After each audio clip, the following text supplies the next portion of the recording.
Rainbow Six Siege is hosting their 10th World Championship, and I want to talk about it. I'm your host, Seb, and if you enjoyed this video, please leave a like and comment down below, but let's go ahead and dive into it.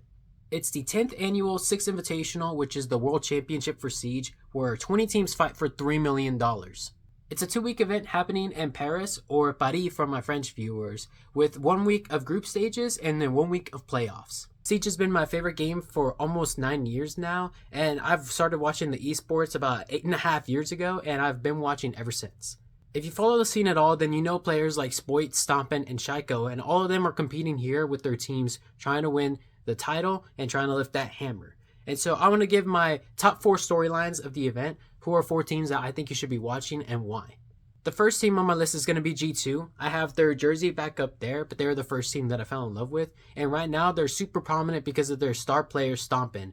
Stompin is a recently turned 18-year-old who they picked up last July, and he was famous for hanging out with Jinxie. Him and Jinxie played many competitions together, and he got famous for playing on controller and being really good at it, and then he decided to go pro and swap to PC. Their first stage together, they got second at the Esports World Cup, losing to Team Secret in the grand finals, and then 3 months later, they went ahead and got top 6 at the Munich Major, where they lost a thrilling series to Wildcard. They come to this event looking for their glory days, as they are the most decorated org, having 2 Six Invitationals under them and a major title as well. This core looks to bring the 3rd hammer home for the organization and the 2nd as a core together. My second team on this list is Shopify Rebellion, which is the jersey that I'm currently wearing. And the reason why you should look out for this team is because they have one of the biggest content creators in Spoit on it, and the greatest IGL in the game, Canadian. They have yet to leave a big mark at any event where they got top 8 at a major. They got top 8 at Esports World Cup, and then at the Munich Major 3 months later, they bombed out in the Swiss stage, only finishing top 14 out of 16 teams. They took second in the NA finals, showing a lot of improvement from the recent downturn, but this roster has yet to prove anything internationally, with not very great finishes so far throughout the year. On paper, this is the most stacked roster, with having 4 of the best fraggers and the best IGL ever, and hopefully this tournament they can make their mark. For them, they're going to want to prove that this roster can work together and hopefully make a deep run into the tournament. My third team on this list is Team Falcons, or better yet, Shaiko's team. The reason why I have them here is because they've been the most consistent team over the past 2 years, finishing 2nd place. Some people will look at that and see it as a failure, while a lot of competitors will say that that's actually the most success that anybody's ever had. Finishing 2nd place 4 times in a row is no easy feat at all. And sure, it would have been nice to lift a trophy here and there, but finishing in the grand finals out of 16 to 20 teams in their events is a crazy feat.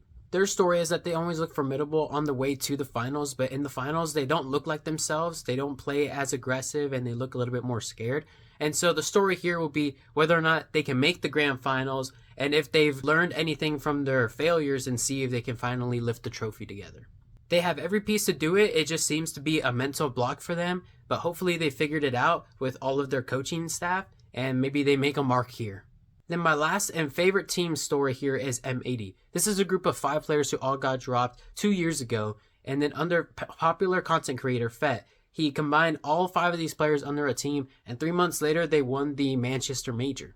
At the time, a lot of people called it a fluke because their success after that was very limited. They didn't qualify to the events, and then the team split up at the last Six Invitational. But after the 2025 Six Invitational, the team was reunited under M80, and they have looked formidable since. They failed to qualify for the Esports World Cup, so 3 months later they go ahead and win the NA region to qualify for the Munich Major, where they had the hardest road to a trophy path ever, facing 6 of the teams that would end up finishing in the top 6 of the bracket. That means they played every single contender for the major. No surprise here, the team that they ended up beating in the grand finals was Shaiko's team, and they cemented that their original major was not a fluke, and that these guys are more than capable of winning an event.